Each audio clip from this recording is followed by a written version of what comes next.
Welcome to Got Therapy, the Dan Rose Show. This is Dr. Dan Rose, the Executive Director of the Counseling Center here at Florida State University. I just gave you an increase in pay right there. I'm Michael Baltimore. It's my pleasure to be with Dan each week on this show, Got Therapy. We talk about a little bit of everything. We do. Mental health, psychology, Pilates. Stress relief. That's a drink, right? Pilates. Meditation, yoga, you name it. Okay, but today we have a few people in the studio with us, and they're out of a class that we teach here at Columbus State in our graduate program in counseling. And we've been working on clinical supervision. So these guys have tried out supervision a little bit, and I was wondering if we might just take a few minutes to talk about supervision. And that's defined as someone who is skilled in the mental health field, a professional helping the new person come along, kind of overseeing their work and that kind of thing. Now, you do supervision at the counseling center. You can call it that. That's a word that could be applied. All right. So tell me a little bit about your supervision efforts. I mean, obviously, we have interns that come from our counseling program that come over to your center and seek out your supervision. And so what do you do with those students? They're coming in, they're starting to see clients, and then how are you a supervisor and make all that work? Well, first you have to break them down, usually through humiliation. It's really important to, they should know their place. That's not true, is it? That's not true. Okay, there you go. All right, so what happens in this supervision? What's your idea? What's your purpose of trying to help these folks? Well, you may know this. Yes, may know. I am psychoanalytic. Yes, I do know that. You do, as a matter of fact, after a couple years now. I have a Freud tattoo. I won't tell you where, but I can make it dance. Please. All right, that's a Freud tattoo. No one has a Freud tattoo. Actually, I do have a Freud. It's a different type of that's not really. But I did Freud. I got psychoanalytic stuff is my gig. Yeah. So you may use that So I have a orientation. vision. I have a developmental model of supervision based on psychoanalytic principles. And by the way, psychoanalytic models are always developmental. You know? Always developmental. They're developmental. Keep that in mind. So, and it is a contemporary, not a Freudian model of highly informed by self-psychology and relational psychoanalytic stuff. So it has sort of a, Yeah, we talked about Beyonce, that. it's really a lot of Beyonce. Beyonce. All right, but no, I already know that. You've been in the class a lot and talked about the difference between the psychoanalytic approach and the more psychodynamic approach and making it more in the moment and kind of flow with what's happening moment to moment with people in a developmental way. So how do you use that with that? So is that like a counseling session? Is your supervision session sort of like your psychodynamic counseling session? It can be. We use the self as a tool. And by the way, I've been called a tool quite a few times in my life. But use the self. We need a trap set. I've always said we need a guy with the snare and the cymbal. All right, go. Self as a tool. So you want to be able to, for instance, one of the things that in supervision last week, you had a student come in and was talking about how they were noticeably nervous with a patient they were presenting. Okay. And in the tape that they presented, they seemed to have unlearned some things that they seemed to have known before with other patients I had seen. Right. They were just, the stress was at a point where they forgot something. Right. So there seems to be some, stumbling in that moment, and there was, even as they were talking to me, there was this, like what I'm doing right now. They were unable to flow. There was this sense of, so we began with that. And my first assumption is that there is the potential for what's known as a projective introjection. And that oftentimes patients give us something to feel, that they loan it to us, and we do something with it and give it back. And so it's true. So but the person that was presenting had the anxiety with the client, but also brought the anxiety, nervousness into the session with you. And that is what we call parallel process. Okay. And so exactly what happened with the patient also was happening in the moment with me. And so what we do is I would get the supervisee to be able to tell me what they're feeling, what's going on with them, to use their nervous system as an assessment tool. And to make the assumption is that it's not just their anxiety, but it may be the patient's anxiety. And as we begin to talk, the patient had a tremendous difficulty with meeting academic responsibilities, procrastination, as it were. And this was reflected in a lot of not just conscious but unconscious anxiety. And once the therapist is able to name what they're experiencing, they can chew it up and they might be able to give it back. And that is what we call projective. It's called the container and the contained, or container and containment. You sort of see yourself as in the presence of another individual. You allow your nervous system to be able to listen to theirs in a way. You give it a name. Our man Dan Siegel calls name it and tame it. Okay. So you give it a name, and then you can give it back. Okay. And you can find a way to be able to get them more connected with their anxiety. In this case, what often happens in procrastination, somebody is, people who procrastinate don't procrastinate on everything. They usually procrastinate on things that are fearful. And so by beginning to bring that into the session and name it, you can begin to say, well, part of the reason why you are waiting till 2 in the morning to study for this test is because you're afraid. You're afraid of being humiliated. You're afraid of getting your butt kicked. And by naming it, the person might actually have a choice not to study at 2 in the morning. Make sense? But it all begins with that initial impact with the therapist, and a supervisee may need some help in being able to make use of themselves and to be able to register that impact in a way that could be useful to the person in their care. All right, that makes a lot of sense, and I appreciate that. Good. You just took a big, deep breath right there after kind of giving that I need some Pilates. So that may be true. So there is this parallel process that often something happens in the counseling session and then is brought into supervision that mimics that. It's interesting you say that, because in this session with this supervisee, and I'm always like even now, if I'm sitting in a room here, I can sort of allow myself to sort of be in 2 places at once, be both participant and observer. And as an observer, I can sort of listen to what's going on inside of me, what images, thoughts, and feelings, listen to the music that's inside of me and see if there isn't something that can be some use for what's going on now. Sure.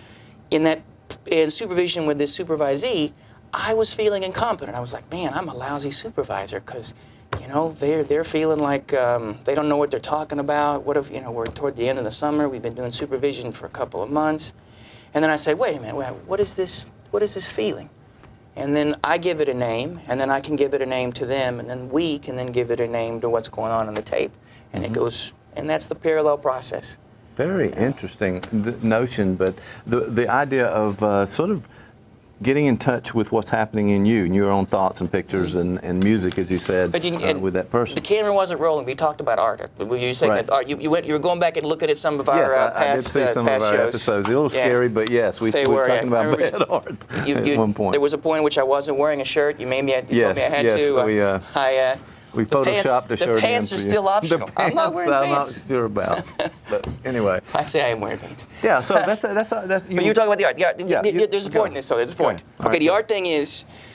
But what is the point? Oh, the point is this. We talked about how your capacity to listen to yourself opens up the possibility for the growth of your own subjectivity. And as we move through our day, we have the potential of growing our subjectivity, of being in a place where we're in the presence of some chaplains, spiritual growth at every single moment. Even the most banal and mundane events bring with them the potential for subjective growth. And I think there's something very non-banal in a great work of art or in an encounter with another human being. There is a potential for the sort of subjective and spiritual food in those moments, but we're often blinded to it. We're often distracted. We're often unaware of how to make use of those moments. And part of training as a therapist and as a supervisor, which in some ways like being a therapist for the subjectivity of another therapist, you have to learn how to make use of that. Right. Right. Very interesting. You talked about a holding environment at one point in one of our sessions earlier, but you kind of alluded to it a moment ago. That is the supervisor trying to create this holding environment for the supervisee, just as we would talk about with clients, so that they feel safe and able to kind of approach those tough topics and subjects? In fact, we were talking too about good, bad supervision. One of my worst supervisory experiences was I brought a tape in to play, and this was back in the old days when they had VHS tapes. I'm sorry, I've VHS, never heard of the guys in the studio have no idea. It's like an 8-track with pictures on it. You know what an 8-track is? Okay, there you go. Crank up Fleetwood Mac. Now, were you the supervisee in this? I was supervisee. Okay, yeah, you brought. And we put the tape in. Yes. And somebody in the room had I guess they must have recorded a snippet of some TV show because it was just a tape I borrowed. And as soon as I put the thing in, he goes, "Wait a minute." He saw the TV show. "Have you been taking these home? Have you been taking these home?" And suddenly got really upset. Wow, yes. And so that set the pace and the tone for the hour to follow, and in some ways for the entire supervision. Because if and you think about what a truly containing thing would be, if he were able to, his anxiety spikes and he suddenly sees, uh-oh, this guy could be a real loose cannon. He could be doing some really unethical stuff. Right, right. He could allow himself to register the impact of me in that moment. He could chew it up. And then he could think of a way to be able to give it back to me in a way that would facilitate a learning environment. He did not. He did not. It probably sent you up a wall with that, your anxiety at that moment, well, too, right? luckily, I'm horribly narcissistic, and I assume that everybody else in the world is not as good as me, so automatically I just, didn't. So actually, I'm kidding. No, it had no effect. Okay, well, that's a good point. But he could have created that environment that would have led to more insight in... And not to get too spiritual with this. Go. But we got chaplains in the room, Yeah, okay? we do. So We have a peanut gallery out there. That could be considered simply a flub or even a tragedy. But in that moment, my capacity to hold myself in a way that my supervisor couldn't has allowed me to make use of that in this moment right now. Okay. And subsequently with my supervisees, I've learned about containment by his failure. And in some ways, and that didn't necessarily have to be that case. If I hadn't had good supervision up until that point, if I didn't have good relationships to sort of sustain my sense of who I am, then I wouldn't have been able to receive the wisdom in that moment and then make use of it later on, like I think I'm trying to do now, and I have been able to do. So I learned about containment through failure. Right, and so were you able to, I mean, sometimes supervision is a give and take. The supervisee may guide that session as well. It may be this created, they talk about that notion. Some supervisees are a pain in the ass, let's be honest. Okay, all right. When we talk about containment is like, we'll give it a definition. It first came out of Melanie Klein and Object Relations School of Thought, and it's really been elaborated by a guy named Wilfred Bion. And containment is the model, we can go back to mama and baby. Okay. And mama and child. When a child falls down and suddenly feels the rush of the world move toward them, and they feel the assault of reality, and their sense of who they are and their sense of the moment is shattered, they look to the mom to contain them and to help them name it and to be able to grow from that event. So containment is something that it is the crucible in which the self is generated, and it's always in the presence of another, again and again and again and again. So containment is a necessary thing. It occurs all over the place, but in supervision, we're asked to be able to contain the growing mind or subjectivity of a supervisee. Okay, so maybe the supervisor's job is to build that containment. It is. But some supervisors are hard to contain, right? Well, that's correct. Very much so. Some people are hard to hold on to. They can be really tough. We talk about a particular model in our class of sort of one of the social role theories about supervision that says at any particular time you may be the counselor, you may be the teacher, or you may be the consultant, and you may move in and out of those roles. So depending on the supervisee and what they bring at times. Above your windshield. Yes, that as well. And so the notion is that you have to kind of monitor what's going on with the supervisee to provide the right supervision at that point, according to this particular theory, that says that maybe they lack a skill, or maybe you have to do some teaching in that moment, and then you have to assess the supervisee along the way. And you have to assess the process, like you were referring to, with that monitoring of self, but also monitoring of the containment field. That's the developmental model. Like every moment when you're working with supervisee, you sort of ask yourself where are they in their developmental arc? What are they? How is their professional self and identity integrated at this point? What destabilizes it? And you may have to have a sense of what their conflicts are. We all have ways in which we are hooked, and we all have unique things that hook us. And part of the exploration in the psychoanalytic supervision is to get a sense of what might hook you.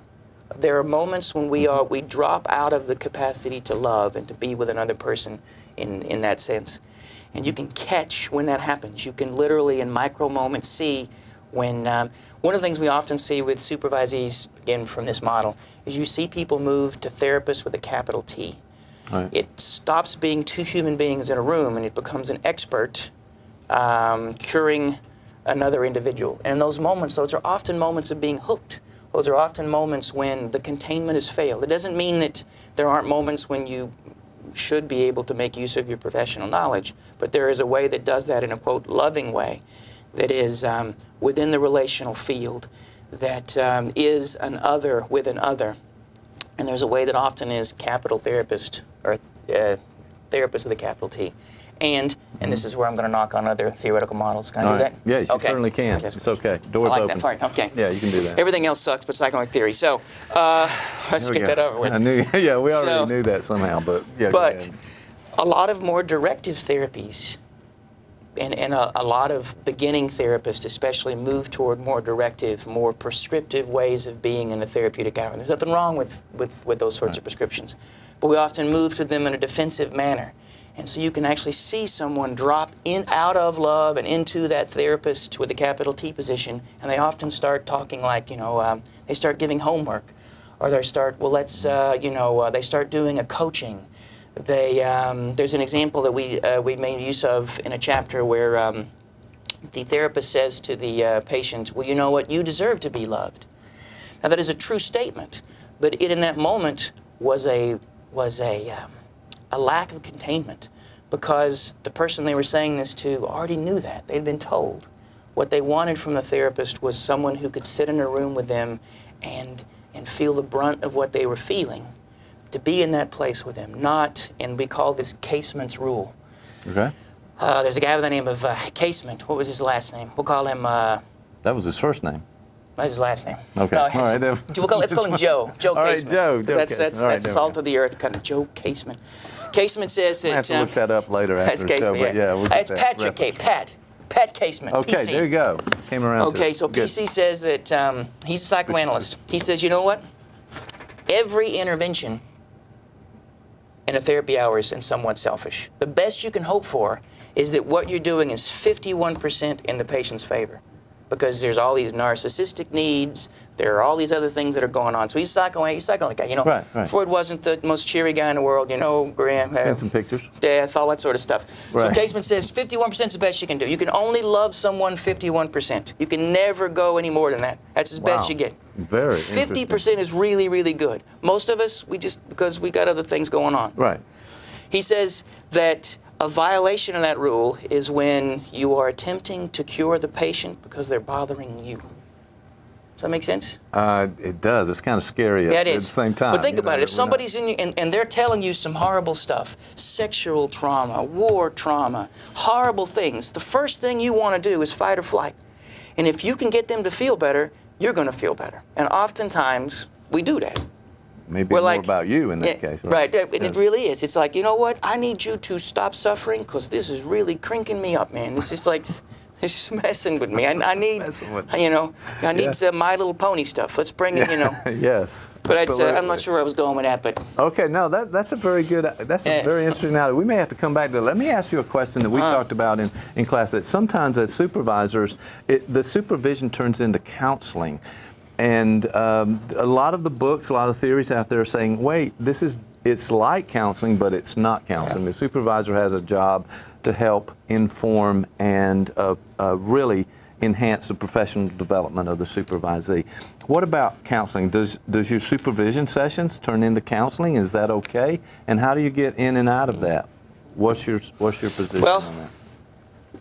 There are a couple ways to think about this, because built into the model of supervision is the idea that if you become the therapist, then you've also violated the container.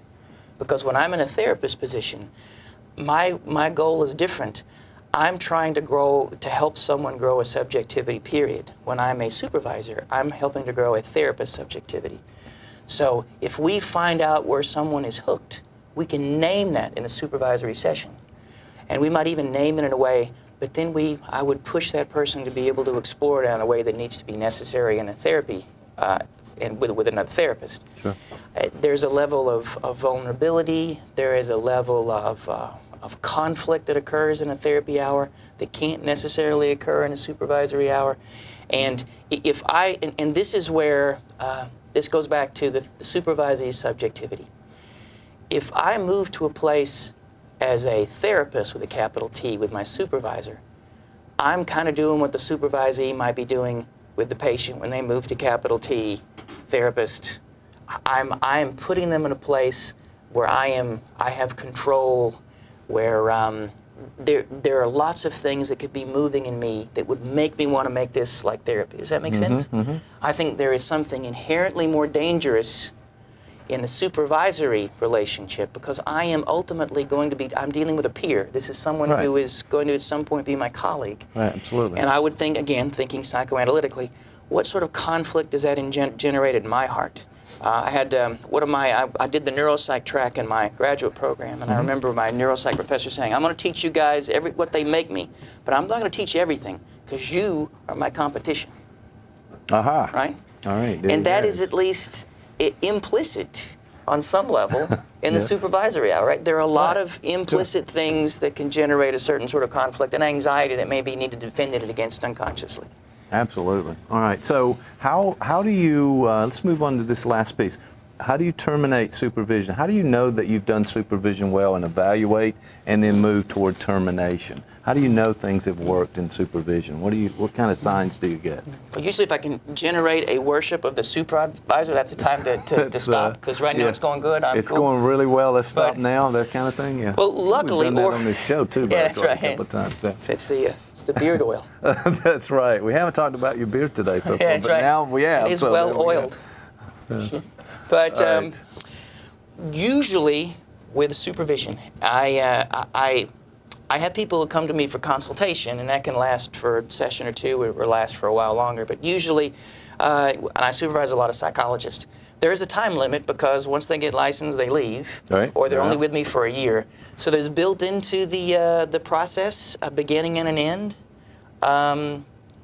So when you say how to terminate supervision, it's usually, I don't usually have to think about that, because it is It's built in. yeah, to it's the sort of built system a into little it. bit, Yeah. But when I think about that, I mean, if I had to think about it, I think my thought, well, you know, I have several patients that I've seen for 14 years. Wow. Okay. So I'm a psychoanalytic dude, so yes. this, Going to go long. the growth of the spirit is interminable. It always happens. Until they throw the dirt on the lid, you should be doing some growing. So my Makes thought sense would to be, you could be in supervision forever as long as it is helping you grow. Right. So just like you should always be growing. So is that a wishy-washy No, that's answer? it. It certainly Well, fits, and the it makes bottom sense line with may what be you said this: so far, too. I've got house payments, car payments. Yeah, I gotta here we make go. money here. So really, the bottom line is This thing could go forever as long as you've got the Honey, car though, payment you know, and the house payment. All right, that's. I want a boat. I'm working boat. toward that. That depreciates very quickly, by the way. As soon as you drag that sinks. boat off where it sinks, yeah, It sinks. things going down the drink, as they say. All right, Dr. Rose, thank you again. We enjoyed your sense of humor, but also the knowledge that you've given us today. I made it all up, by the way. It's totally made up. made it Although you got complete. Every a bit of that couple was of those complete references crap. there. We may have to Yeah. check those out. but, Made it all up. We've Except had our the My Little chaplains Pony in here. part. Can we get a hoo-ah from the chaplains over there? Hoo-ah. All right, there we go. All right, they're a That little was- bit slow on that tape, but we want to thank those guys for Yeah, being I in was the studio. I was thinking up insults, but it's too late. Yes, I was it's, thinking like, you where don't did you have get enough these guys? Like, Yeah, like we what? go down that What is road. it? What is it? The Greyhound bus station? What did you just kind of You come know, behind? these guys, I don't know. I But didn't, we're happy to have them here. We want to thank Daniel and Louisa for being with us and operating everything today and recording the show. That's right. and as usual. Luis is leaving soon, right? When is her last day? Yes, probably in another week or so. I think next week's the last Really? week of class, right? So, yeah, she's she's going gone. on to bigger and better things. What's bigger and better than this? That's my point right there. So, I yeah, she's mean- been doing a great job. Daniel's also graduating, but hopefully we got him chained to that TriCaster over there. He's not going very far. I want to thank everybody for tuning in. This is the Dan Rose Show, Got Therapy, and we didn't mention the cruise, not even one time today. There was and no, so I thought I would there just was no, out. you know, I found that they found what is it, a planet with a sweet spot. They're finding more planets on that sweet Yes, spot. that's They talk right. about- That's right. The Does he talk about that Goldilocks much? thing. Yes. The Goldilocks. Oh, yeah. absolutely, he does. Yeah. He does. Yeah, we've got some shows on that. I like They're to out think there. that there's a planet out there that's populated with cruises. That there could be like a whole race. See, I that's brought just- this up, didn't I? just I like made the him. mistake of bringing this I up. think. All right, ladies and gentlemen, thanks for watching the show. This has been Got Therapy here at Columbus State Television. Tune in next time, and we'll see you then.